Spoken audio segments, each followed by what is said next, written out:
मामा और भांजे की मेहनत की कहानी।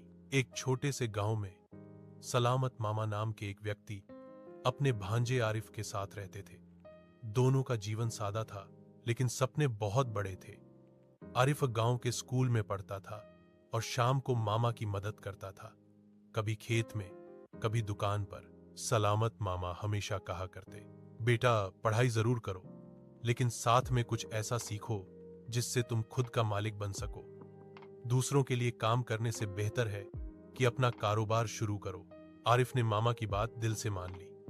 गांव में अक्सर सब्जी और अनाज बेचने वाले आते थे।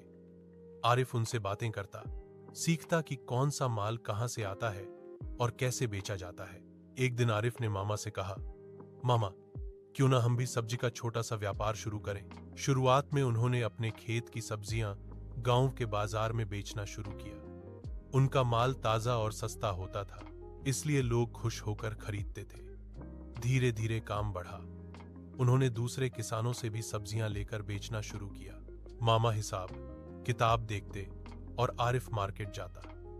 दोनों दिन रात मेहनत करते रहे। कुछ महीनों में उनका छोटा कारोबार गांव से निकलकर पास के शहर तक पहुंच गया। आरिफ ने मोबाइल पर ऑनलाइन बिक्री करना भी सीख लिया। उन्होंने अपनी दुकान का नाम रखा सलामत फ्रेश फार्म।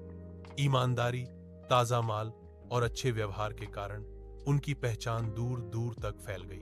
कुछ सालों में मामा और भांजा गांव के जाने माने व्यापारी बन गए। अब उनके पास कई गाड़ियां, मजदूर और दुकानें थीं, लेकिन उन्होंने कभी अपने गांव और अपनी पुरानी झोपड़ी को नहीं भुलाया।